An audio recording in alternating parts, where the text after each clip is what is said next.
구약성경 출애굽기 27장 1절로 8절입니다.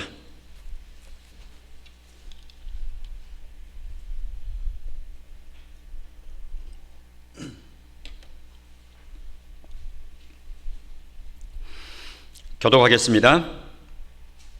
너는 조각목으로 길이가 5규빗, 너비가 5규빗의 제단을 만들되 네모 반듯하게 하며 높이는 3규빗으로 하고 그 네 모퉁이 위에 뿔을 만들되 그 뿔이 그것에 이어지게 하고 그 제단을 롯으로 싸고 재를 담는 통과 부삽과 대야와 고기 갈고리와 불 옮기는 그릇을 만들되 제단의 그릇을 다 놋으로 만들지며 제단을 위하여 놋으로 그물을 만들고 그 위 네 모퉁이에 놋 고리 넷을 만들고 그물을 제단 주위 가장자리 아래 곧 제단 절반에 오르게 할지며 또 그 제단을 위하여 채를 만들되 조각목으로 만들고 롯으로 쌀지며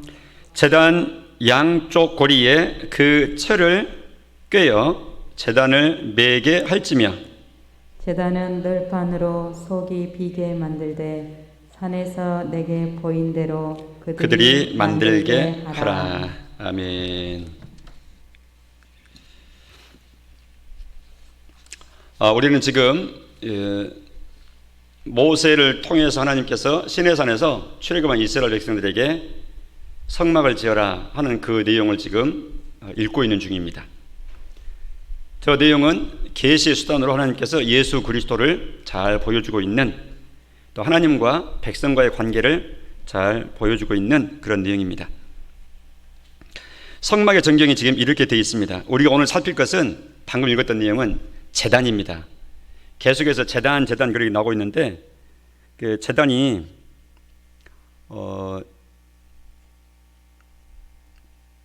바로 이 있는 것 중에서 바로 이 부분 보이십니까? 동그라미 찾았습니까? 보입니까? 불 하나 꺼도 되겠는데 좀 희미한데. 예, 이 위쪽을 좀 꺼주십시오. 조금 더 선명해지게. 예. 일단 동그라미를 쳤는데 바로 여기 지금 이렇게 진입해서 들어가면 문이죠. 그럼 마당 첫 번째 만나는 것이 바로 불이 피워져 있는 바로 이 제단입니다. 이에 대해서 지금 오늘 본문에서 1절로 8절까지 지금 나와 있는 내용이거든요. 그러면 바로 그 기구만 이렇게 따로 떼놓으면 지금 이렇게 되어 있습니다. 이걸 지금 글로 쭉 설명하다 보니까 우리가 읽었던 내용처럼 몇 규빗 되라, 길이는 어떻게 해라, 뭐 고리를 만들어라, 뭐 이렇게 망을 또 중간에 걸쳐라, 저런 식으로 한마디로 말하면 지금 이 그림입니다. 말로만 해놓은 것을 상상도로 최선을 다해서 만들었기 때문에, 그렇기 때문에 지금 이렇게 만들어진 거죠. 실제로 이랬을지는 모르죠. 그러나 거의 이런 모양일 겁니다. 왜냐하면 글로 지금 검증된 내용을 지금 그림으로 만든 거니까 이렇게 되어 있습니다.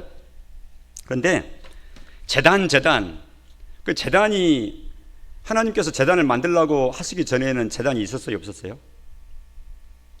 없었어요? 자신 있어요?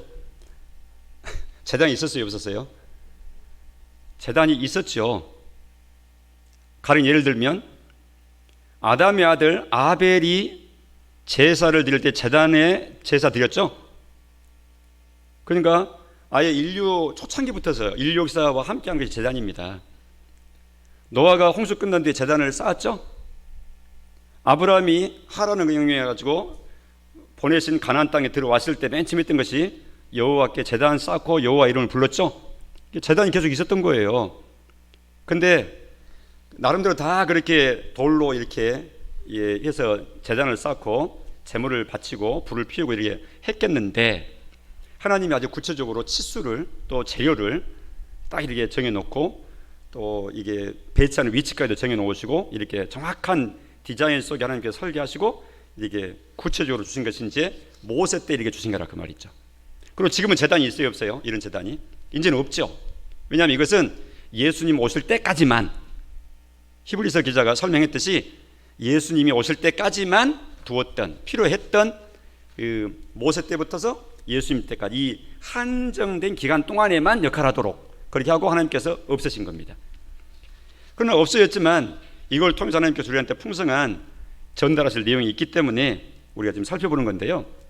제단인데 이 다른 기구들도, 이 성막에 있는 여러 기구들도 이름이 다양하게 부른 그런 기구들이 있었던 것처럼 이 제단도 제단 이렇게 하는 것보다 사실 이 제단에서 하는 것은 지금 불로 아래에서 불로 가열을 해가지고 저 얼기설기 돼 있는 저 위에 이 제물들, 즉 잡은 이 제물들, 양이나 소 이런 것들 엄청나게 그 고기 덩어리를 올려놓은 거잖아요.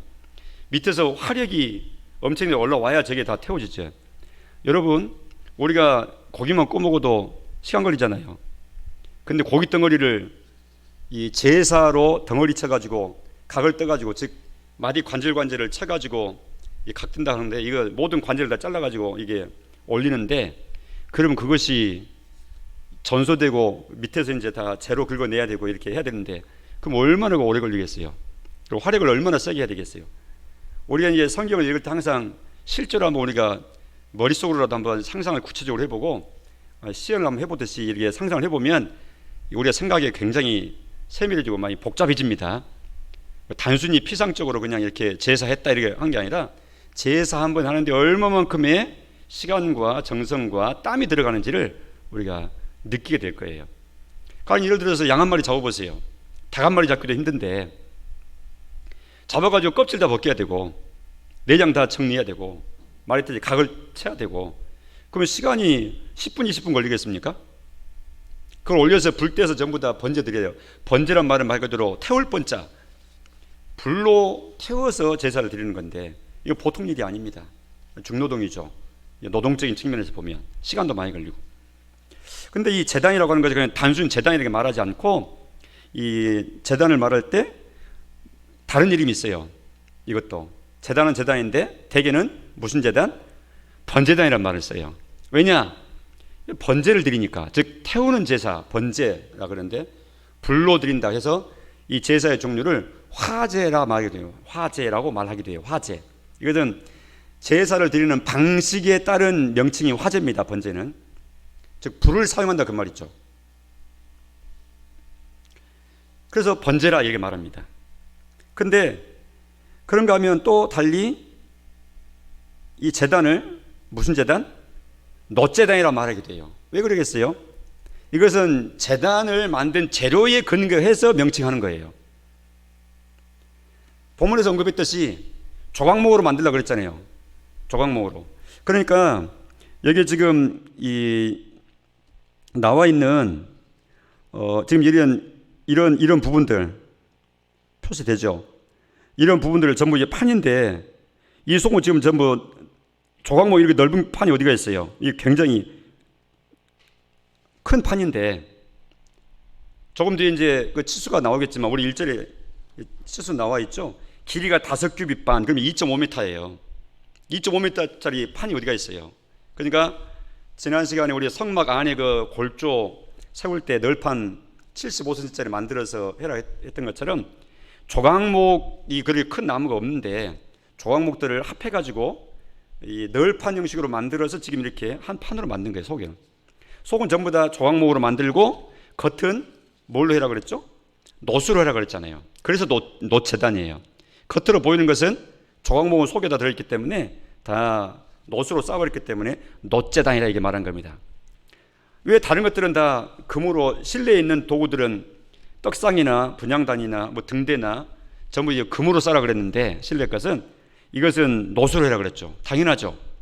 왜냐하면 엄청난 불을 이렇게 떼야 되기 때문에, 가열을 해야 되기 때문에 견딜 수 있는 재질로 지금 놋으로 입히도록 한 거예요. 그래서 놋제단이라 이렇게 말하죠. 그런가 하면 거기에 이 놋제단에서 지금 이건 제단의 이 놋제단, 번제단의 목적은 한 가지죠.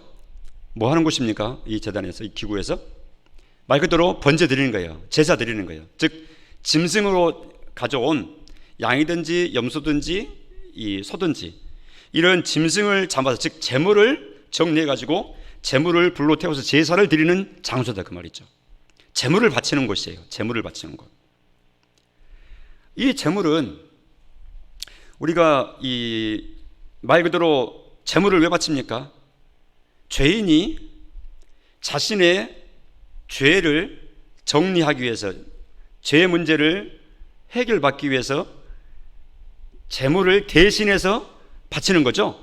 자기를 바치는 대신해서. 제물을 끌고 와서, 짐승 끌고 가지고 내가 거기에다 이 제물의 짐승에다가 죄를 고하는, 그래서 전가시키는, 짐승에게로 내 죄를 옮기는 안수를 하고, 안수해서 고백을 하고 내 죄를 이 짐승한테로 옮기고, 그리고 그 짐승을 잡고 그 피를 빼고 죽이는 겁니다. 제사자가 죽이는 겁니다. 제사장 레위인이 죽여주는 게 아니라 죄인인 내가 죽이는 거예요. 그래가지고 바치는 거죠. 그러면 이제 모든 것은 나머지 올리고 그 다음에 불을 피워서 바치고 하는 이 모든 것은 이제 제사장이 대리해서 해주는 것이죠. 그래서 이 제물을 바친다는 것은 이 속죄를 위한 것이에요. 해봅시다. 속죄. 이 말을 우리가 얼마나 많이 들었습니까? 이 속자는 무슨 속자라고 그랬습니까?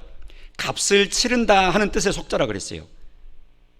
그러니까 죄의 값을 치른다. 그래서 속죄 이렇게 말하는 거예요. 조금 전에 드렸던 찬송가 257장 후렴, 속죄함 속죄함, 그 죄에 속했네, 죄 속했네, 이렇게 우리가 찬양을 했잖아요. 금이나 은같이 없어질 그런 돈 주고 죄에 속하고 죄값 없어지는 게 아니라 어린 양 같은 보배로운 예수 그리스도의 피로 내 죄가 속해졌네 하고 속죄를 노래했잖아요. 그러니까 예수님 오시기 전까지 이 번제단에서 계속해서 제물을 드려서 죄를 속하는 일을 했던 거예요. 그러니까 이 속죄단은, 번제단은 바로 예수님의 십자가에서 우리 죄를 영구히 그리고 단번에 완성하실 속죄의 모습을 예수님이 그 일을 완성하시기 이전에 구약시대에 예표로 계속해서 반복해서 재현해서 하도록 하신 바로 예표와 같은, 예수님의 십자가의 예표와 같은, 예수님의 십자가 죽음의 예표와 같은 그런 기능을 하도록 한 거라고 말이죠. 속죄의 모습인 거예요. 같이 읽어보겠습니다. 로마서 3장 25절 24절 시작. 그리스도 예수 안에 있는 속량으로 말미암아 하나님의 은혜로 값없이 의롭다 하심을 얻은 자 되었느니라. 이것을 많이 봤는데 어디서 봤습니까? 물론 성경에서 봤지만 저기 있잖아요. 두 번째 거, 나는 예수님의 피로 죄 용서 받은 의인이다 라는 저 나에 대한 확신을 성경 말씀을 근거로 갈 때 바로 이 말씀을 근거 구절로, 물론 여러 다른 구절도 있지만 이 구절로 제가 딱 정한 겁니다.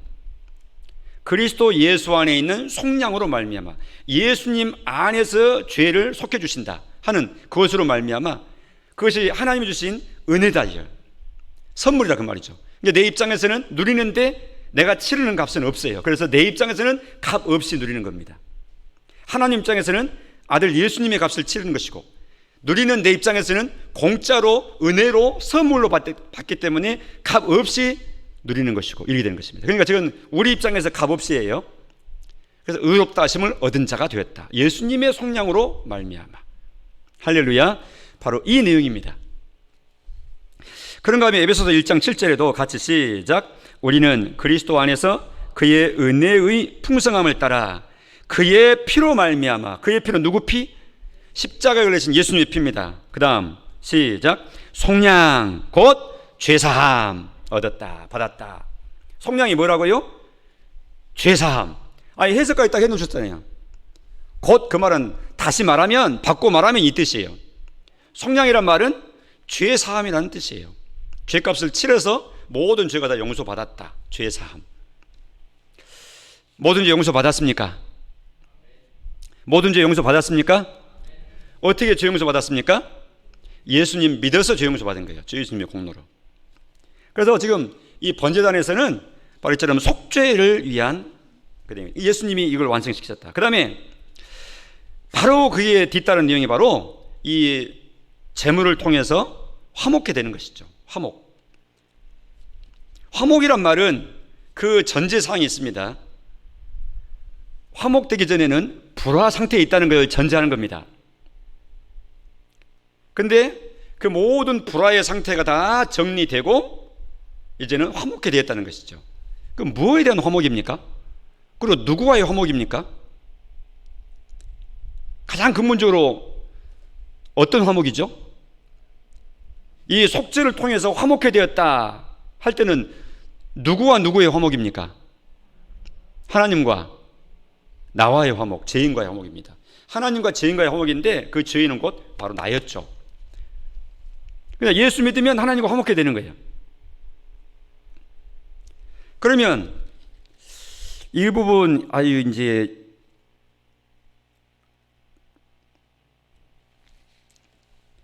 중요한 내용인데 다시 한번 이미 다 우리가 언급을 했었어요.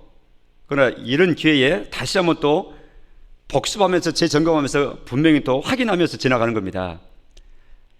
이 화목해 된다 할 때는 우리가 네 가지 측면에서 화목을 생각하셔야 돼요. 구원받았다 할 때는 화목해 되는 상태인데 또 화목을 향해서 나아가는 건데 또 화목을 향해서 출발을 한 건데 그래야 예수님께서 말씀하신 대로 더 풍성히 누리게 하려고 왔다 하는 그 구원의 풍성함을 우리가 이 땅에서부터 알고 그거를 바라보면서 나아가게 될 때 더 풍성한 구원을 우리가 누리게 되는 거예요. 그러니까 바다사입니다. 신앙생활은 무슨 상황이다? 실제 상황이다. 그러니까 구원받았다 그러면 나중에 죽어서 천국 가는 구원만 생각하시면 안 되고 이 땅에서부터 아예 실제적인 구원이 내 삶 가운데, 오늘의 삶 가운데, 내 가정의 삶 가운데, 지역 주민, 이웃과의 삶 가운데, 또 내 자신에 대한 생각 가운데 아주 구원이 아주 생생해야 돼요. 구원은 멀리 있는 게 아니라 아주 미래적인 측면도 있지만 천국으로 온전히 이사하는 그런 최종의 구원이 완성이 있지만 이 땅에서부터 이미 구원을 누리면서 살아가도록 예수님은 그렇게 우리에게 구원을 주신 거예요. 그런데 이 내용을 알고 또 그렇게 실제로 확인하면서 누리면서 또 노력하면서 살아갈 때 하나님 앞에서 아주 행복한 삶, 그래서 참 행복이 시작되는 또 누리는 이런 현장의 구원이 되는 것이죠. 그러면 첫 번째로 잘 안 보이네 저것이. 그러면 까만색으로 해볼게요. 제가 이 기술을 배워가지고 지금 한번 써먹는 겁니다. 첫 번째로는 하나님과의 화목이에요. 누구와의 화목? 화목받았다, 번제들에서 화목된다 할 때는, 화목했다 할 때는 하나님과 화목이에요. 이것은 죄인과 죄인을 향해서 진노하시는 하나님의 진노가 걷어지고 나는 이제 더 이상 죄인이 아니라 의인이고 하나님 사랑받는, 그러니까 하나님의 진노를 받을 죄인의 관계에서 이 의인의 관계, 자녀의 관계가 되어버리기 때문에 아버지의 사랑받는 또 아버지를 반가워하는 이런 관계로 회복되는 거예요. 그러니까 진노의 대상에서 사랑받는 자녀의 관계가 되는 거예요. 이게 화목이죠. 그런가 하면 두 번째로는 다른 사람과의 관계예요. 타인과에 있어서의 화목이에요. 에베소서 2장에서 그걸 잘 설명해 주고 있습니다. 특별히 유대인과 이방인들, 헬라인과의, 유대인과 이방인과의 그 막힌 담을 예수 그리스도께서 다 깨버리시고 화평케 하나로 만들어 주셨다. 그러니까 구원받았다 하는 하나님 백성들은요, 이제 화평의 복을 누리게 되는데 하나님 앞에서 죄 용서받은 참 기쁨 화평을 누리게 될 뿐만 아니라 그게 가장 기본이고 이 근본으로부터 출발해서 이 화평이 흘러가서 옆 사람과의 화평 관계로 이제 흘러가게 되는 거예요. 죄 짓게 되면 사람과의 관계도, 하나님과 관계 깨지고 사람과의 관계도 깨집니다. 그것은 첫사람 범죄했을 때 첫 범죄 상황에서 그 모든 것이 다 들어있어요. 하나님과의 관계가 깨져서 숨어버렸죠. 하나님으로부터. 하나님 두려워하고. 죄짐은 숨습니다. 죄인들은. 그런데 예수 믿어 죄 용서 받으면 하나님 앞에 이제 화목된 관계에 대해서 당당하게 하나님 앞에 하나님 하고 아빠로 부르는 거예요. 이게 화목이에요.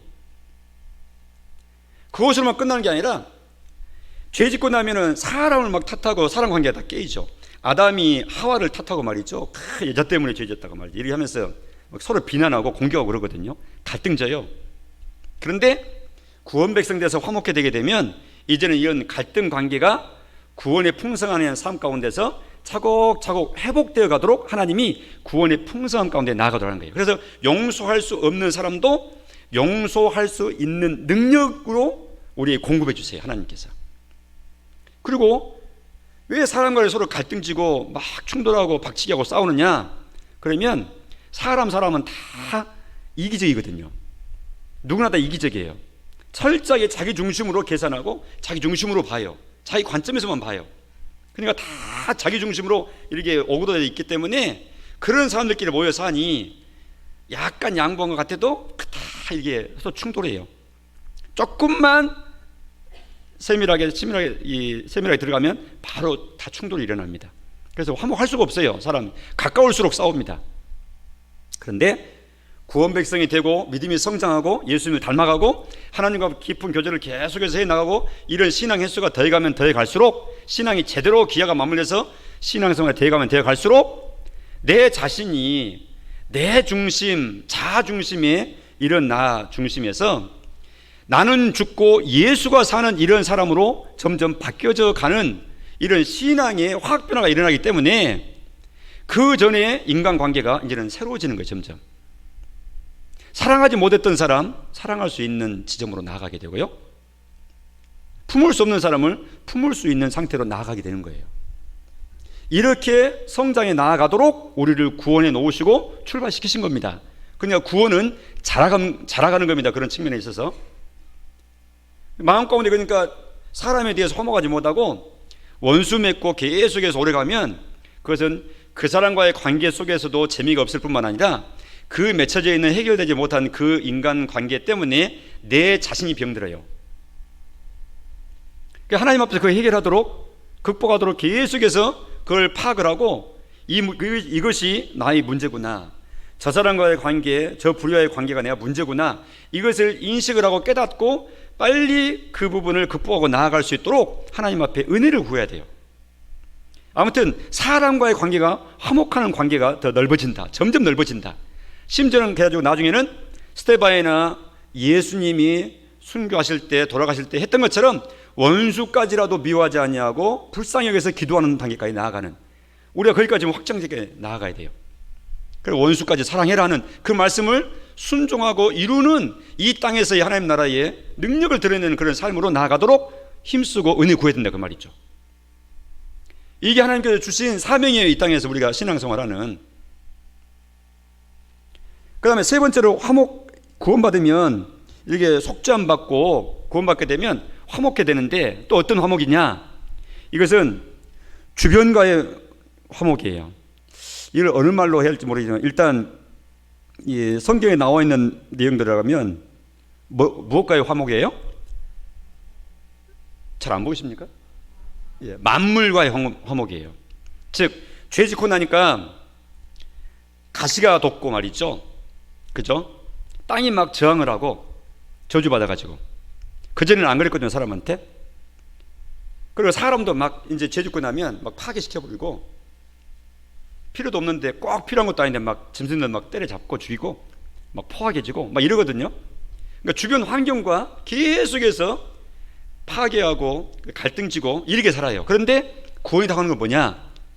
청지기로서의 사명을 새롭게 깨닫고 인식을 하고 성장해 나감에 따라서 구원 백성이 실력이 늘고 성장하면 성장할수록 주변 환경을 간수하면서 하나님이 맨 처음에 주셨던 그 청지기로서의 역할, 하나님의 대리자로서의 주변 환경을 관리하고 또 보존하고 또 개발시키고 발전시키고 하는 이 일을, 문화 사명을 잘 감당해 나가는 이 일을 잘 감당하게 되는 거예요.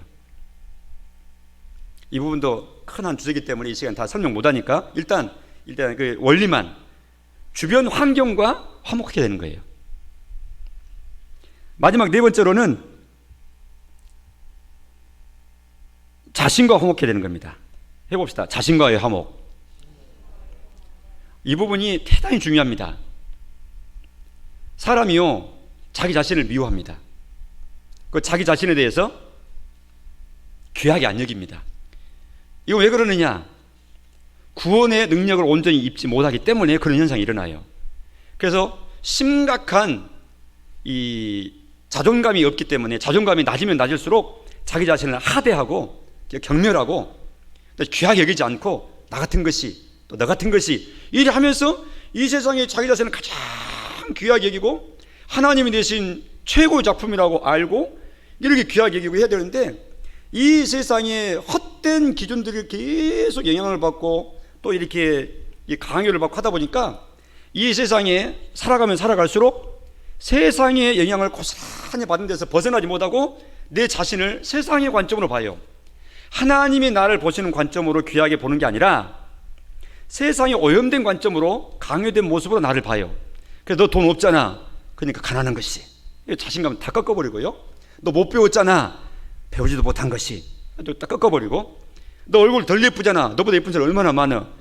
외모로 가지고 또 꺾어버리고. 너 부모 턱 못 보잖아. 너 흙수저잖아. 흙수저. 너 흙수저잖아. 가진 거 없잖아. 물려받을 것도 없고 다 꺾어버리고. 너 집도 없잖아. 꺾어버리고. 너 자식도 별거 없잖아. 봐줄 사람도 꺾어버리고. 너 친구 별로 없지? 인간관계 별로 안 좋지? 꺾어버리고. 다 이런 식으로 꺾고 찍고 다 이래가지고 부러뜨려 놔가지고 세상살이를 많이 하면 많이 할수록 상처투성이에요. 누가 그러느냐? 이 세상 사람으로 살 때 그래요. 구원이라는 게 뭐냐? 우리 주님이 오셔가지고 양으로 생명 얻게 하고 더 풍성히 얻게 하려고. 세상에 살지만 세상의 헛된 지배 받지 아니하고 세상에 살지만 세상을 초월한 지배를 받으면서 그 능력 가지고 세상을 지를 밟으면서 왕처럼 살아가도록 구원의 능력을 마음껏 누리면서 살아가도록 성장된 구원을 누리도록 이렇게 하신 거라 그 말이죠. 근데 구원이 성장할수록 예수님을 닮으면 닮을수록 이제 자기 자신에 대해서도요 생각이 완전히 바뀌어져 가요. 계속해서 바뀌어져 가요. 그리고 야, 이 세상에 나보다 귀한 것 없구나. 하나님이 나를 예수 피로 구원해서 세상에 최고로 비싼 나를 만들어 놓으셨구나. 깨달을수록 이 세상에 허접한 여러 가지 아까 조금 전에 언급했던 그런 많은 기준들 가지고 나를 하대하고 경멸하고 귀하게 여기지 않았던 그런 모든 생각에서 다 벗어나서 그런 것들로 영향받지 아니하고 하나님이 입혀주신 고귀한 신분으로 내 자신을 계속 회복받으면서 그러면 이게 자존감이라는 것이 확 높여집니다. 자존감 높은 사람은요 실족하지 않습니다. 자존감이 높을수록요 넘어지더라도 금방 회복됩니다. 회복의 사이클이 굉장히 짧아요. 순간적으로 충격받아가지고 아유 하고 아프다 하시는데 돌이켜 생각해보면 아 이거 아니지 하고 금방 회복돼요. 회복의 주기가 금방 회복돼요.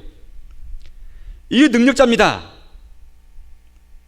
바울 같은 분은 자존감이 얼마나 높았던지요 자식도 없지 장가도 안 갔지 젊음을 다 들고도 세상에 남은 거 하나도 없지 그래도 아이고 내가 남은 거 없고 불쌍하다 주님 위해서 이렇게 살았는데 이 말년이 얼마나 비참하고 막 이런 말 한 톨도 안 했어요. 왜요? 하나님 안에서 구원의 풍성함 가운데 하나님이 보시는 눈으로 자기를 보는 구원의 풍성함 가운데 끝까지 잘 달렸거든요. 그러니까 마지막에 죽어가면서도 당당하게 죽으면서 소망을 노래하면서 하나님의 영광을 바라보면서 이렇게 죽어가는 거예요. 그러면 그 속을 모르는 사람들은 밖에서 삼자 입장에서 그런 바울을 볼 때 도대체 저 속에 뭐가 들었길래 저런 이상한 사람이네 이 세상에 감당치 못할 삶을 사는 것이죠. 이걸 아무리 그렇게 살라고 강요해도 사라지는 게 아니에요. 예수 닮기 예수님을 닮아가고 예수님 바라보고 믿음의 주여 온전케 하신 주님 바라보게 될 때 한 걸음 한 걸음 주님 따라가게 될 때 늘 주님을 묵상하게 될 때 늘 주님을 목말라 할 때 점점 그런 구원의 풍성함 속에서 주님 쪽으로 나가게 될 때 그런 현상이 나타나게 되는 거예요.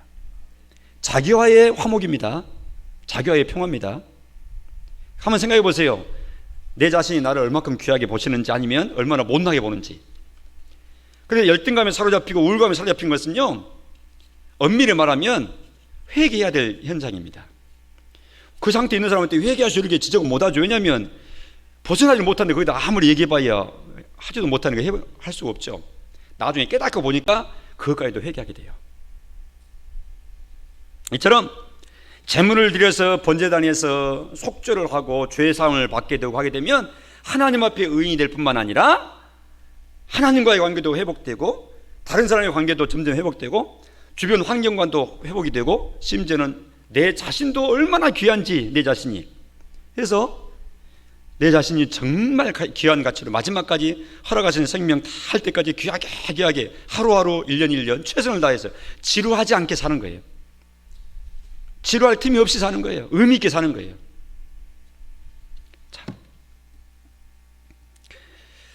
자, 그렇습니다.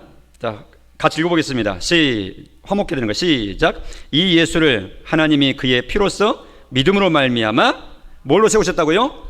화목제물로. 예수님을 십자가에서 희생시키심으로 우리를 위한 화목제물로, 하나님과 화목하도록, 내 자신과 화목하도록, 주변과 화목하도록, 이렇게 예수님을 화목의 제물로 희생시켰다고 말이죠. 우리가 그 혜택을 누리는 거죠. 이게 구원입니다. 하나님, 받아삽니다. 하나님, 그 은혜를 주세요. 기도하시기 바랍니다. 고린도후서 5장 18절에도 시작. 그가 그리스도로 말미암아 우리를 자기와 화목하게 하시고 또 우리에게 화목하게 하는 직분을 주셨으니. 자, 진짜 이게 놀라운 내용들입니다. 이거 보세요. 여기에 그가는 누구예요? 우리 성경 읽을 때 뜯어서 잘 분해해야 돼요. 하나님입니다. 그리스도로 말미암아 예수님입니다. 예수 십자가에 딱 희생시키시고 우리를 누구예요? 저기 있는 우리 믿는 우리예요. 자기와 화목하게 하시다. 자기 누구예요? 하나님과. 우리를 하나님과 화목하게 하신 거예요. 하나님께서 화목의 길을 예수님 통해서 딱 내주신 거예요. 그러니까 십자가를 바라볼 때 하나님과 우리 사이에 화목제물이신 예수님 감사하다 이렇게 뿐만 아니라 뒤에 보니까 이 부분 또 그랬어요. 또 이 부분이 또 얼마나 중요합니까? 하나님과 우리가 화목되어서 행복하게 만들어 줄 뿐만 아니라 우리에게 화목하게 하는 뭘 주셨다고요? 직분 주셨다고요. 우리는 화평케 하는 자예요. 예수님이 하나님과 죄인인 나 사이에 화목케 하는 화평케 하는 역할을 하셨던 것처럼 이제는 우리가 화평케 된 자로서 또 화목하게 하는 화평케 하는 직분을 우리한테 딱 입혀주셔가지고 저 사람과 하나님과 나처럼 화평 받는 관계가 되도록 역할하도록 한 거예요. 이걸 뭐라 그러죠? 직분상 하나님과 구약의 하나님과 죄인 사이를 화평케 시켰던 그 직분이 뭐였죠? 지금 우리 공부하고 있잖아요. 뭐예요? 죄인이 왔어요.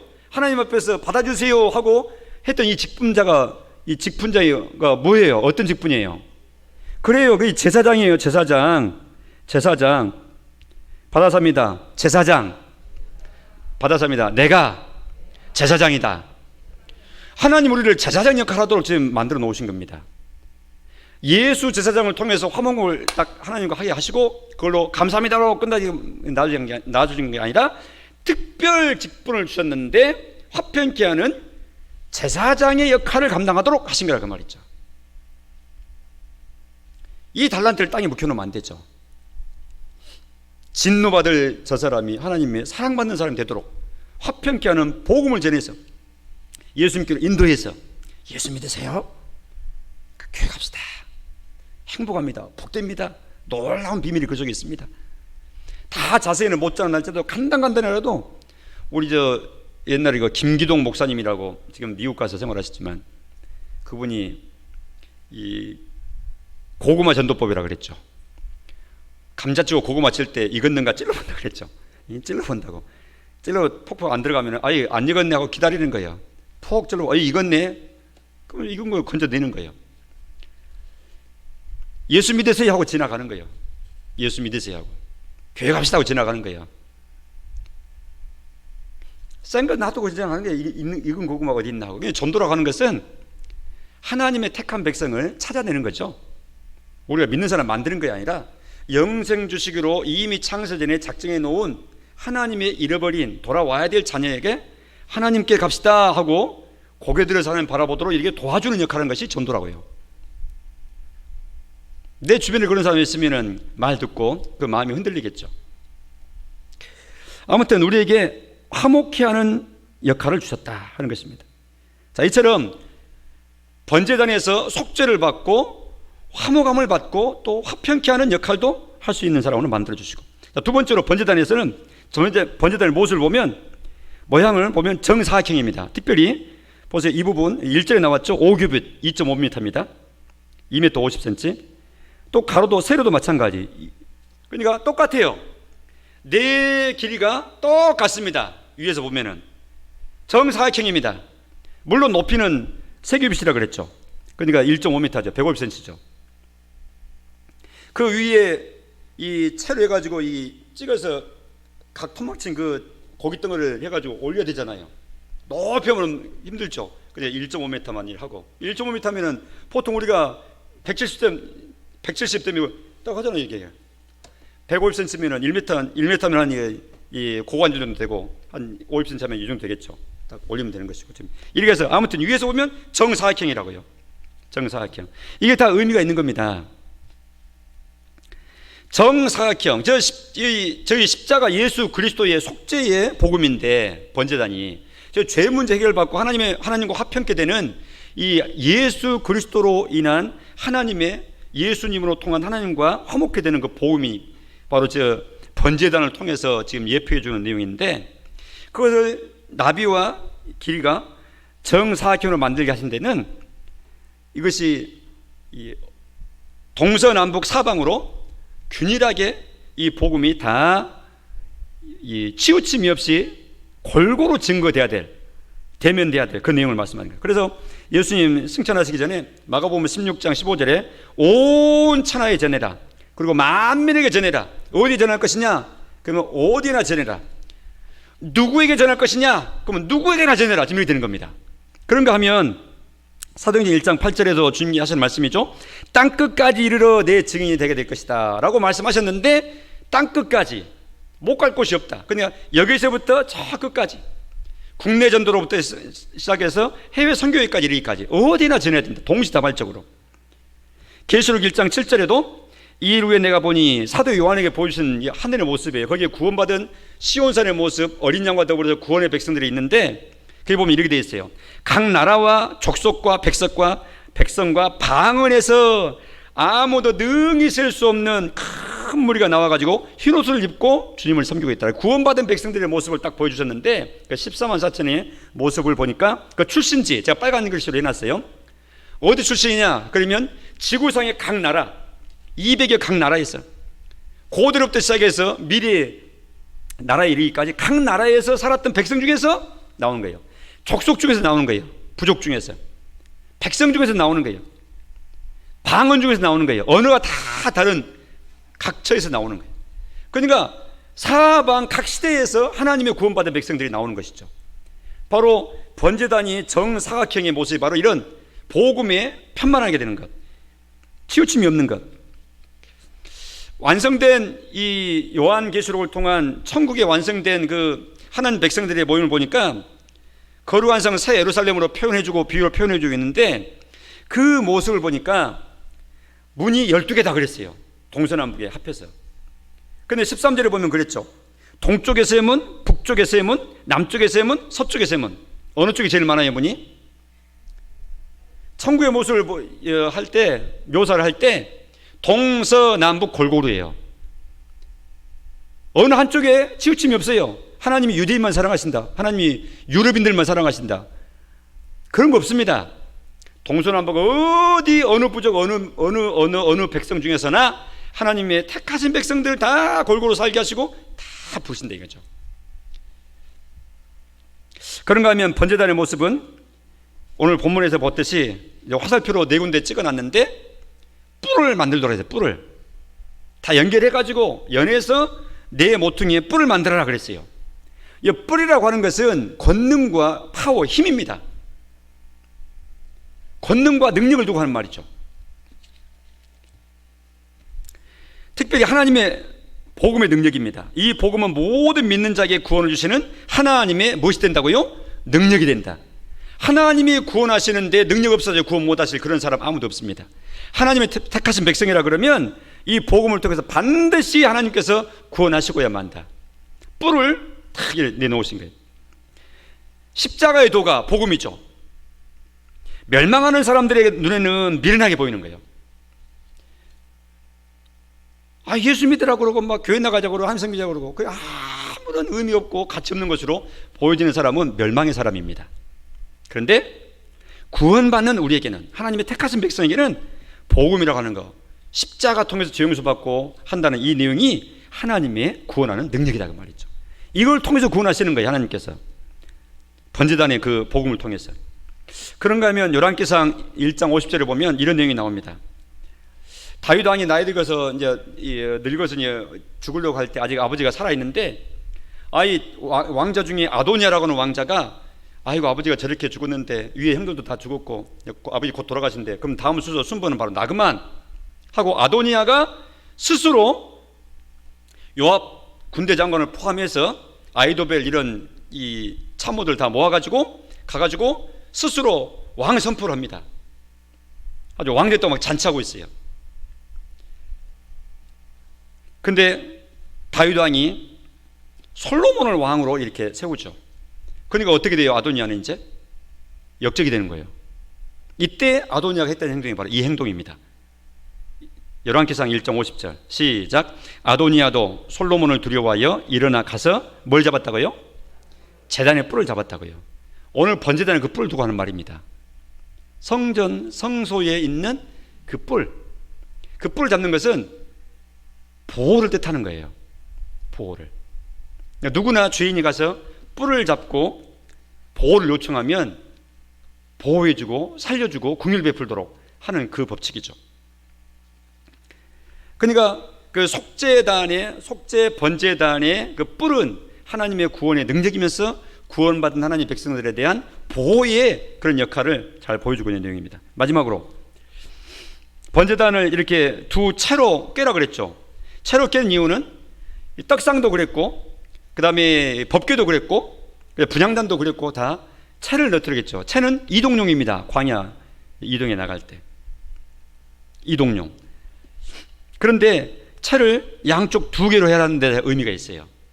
물론 다른 것들도 그랬지만 한 채만 가지고는 덜렁덜렁 할 수 없잖아요. 채를 꿰고 네 군데에 최소한 4사람이든지 또 8사람이든지 이렇게 복수로 매서야 할 것입니다. 이것은 균형 잡힌 복음에 근거한 이동, 생활, 행동을 의미하는 그런 내용들입니다. 복음은 아주 균형 잡힌 복음입니다. 복음의 내용도 바로 이렇죠. 고린도전서 15장 3절 4절에 보면 3절에 우리 죄를 위해서 예수님이 죽으셨다 하는 것이 복음의 반쪽이라고 그랬고 4절에 죽으실 뿐만 아니라 성경에 예언된 대로 다시 살아나셨다, 부활하셨다. 예수님의 죽으심과 부활하심의 이 두 조각이 예수님의 복음의 핵심입니다. 두 조각입니다. 어느 한쪽만 강조하고 한쪽을 없애본 것처럼 또 등한히 하거나 하면 안 돼요. 죽으심과 부활하심이 동등합니다. 그런가 하면 우리 생활도 마찬가지죠. 에베소서 4장 13절 말씀에 의하면 우리가 다 하나님의 아들을 믿는 것과 아는 일에 하나가 된다. 그래서 온전한 사람을 이룬다. 온전한 사람. 이 온전한 사람, 우리의 표현을 하면 작은 예수 두고 하는 말입니다. 신앙생활을 하는데 온전한 그리스도인. 바울 서신에서는 계속해서 온전함 계속 말합니다. 이것이 바로 예수 닮기의 다른 표현입니다. 또 예수 제자라는 말하고도 똑같은 말이에요. 누가 온전한 성도인가? 온전한 그리스도인인가? 그러면 치우침이 없이 균형 잡힌 신자의 모습인 거예요. 그럼 뭐냐? 두 쪽이에요. 삶이 믿음으로 살아가는 모습이에요. 그런가 하면 고백이 진리에 굳게 서서 바른 내용을 신앙으로 고백하는 내용이에요. 그러니까 신앙의 고백과 삶의 현장이 대등한 거예요. 어떤 사람은 신앙 고백은 잘하는데 삶은 없어요. 안 믿는 사람 같이 살아요. 그런 신앙 고백에서 어떻게 그렇게 살 수가 있어? 하게 살아요. 안타깝게 살아요. 이건 온전한 사람 아닌 겁니다. 이런 경우는 둘 중에 하나라고 제가 거듭거듭 말했습니다.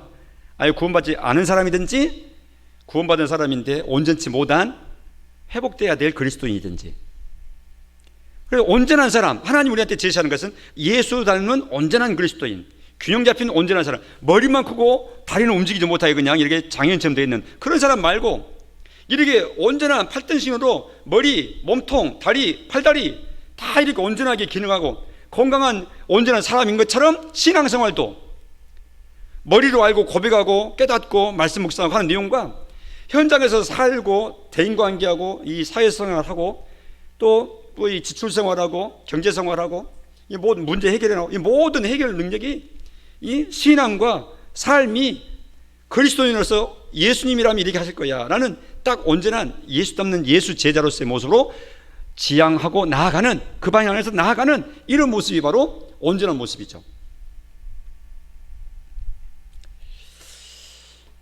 양채를 끌고 나간다 할 때 이렇게 균형 잡힌 복음과 균형 잡힌 그리스도인의 삶의 모습으로 나아가야 될 것을 말씀한다 그 말이죠. 고백과 생활이 하나 되는 삶. 자, 오늘 번제단에 대해서, 놋제단에 대해서 우리 함께 살폈습니다. 물론 더 소소한 내용도 있지만 시간 관계상 우리가 이 정도로만 하고 묵상을 합니다. 번제단을 통한 은혜, 즉 속죄 은혜와 화목의 은혜 풍성히 누리시고 예수 제자 온전한 사람 되어가기를 위해서 늘 묵상하면서 은혜 구하고 성장해 나가는 그런 복 풍성하게 임하시기를 간절히 축복합니다. 기도하겠습니다. 하나님 감사합니다. 성막의 여러 기구들을 통하여 계시해 주신 또 의미를 부여해 주신 내용들을 우리가 곱씹으며 주님의 은혜를 사모합니다. 예수 그리스도를 통한 속죄의 은혜에 감사하고 화목의 은혜를 열어주신 것 감사합니다. 그러나 완성된 속죄의 은혜를 우리가 누렸지만 화목되지 못한 많은 성장해야 될 부분이 있어서 온전한 사람을 이루는 그 지점을 향해서 풍성함을 향해서 온전한 예수 제자 되기를 위해서 나아가야 될 이 땅에서의 우리의 나아갈 길이 남아있음을 깨닫습니다. 하나님 도와주시옵소서. 점점 더 풍성함으로 나아갈 수 있도록 능력 있는 모습으로 나아갈 수 있도록 하나님 도와주옵소서. 예수님의 이름으로 기도합니다. 아멘.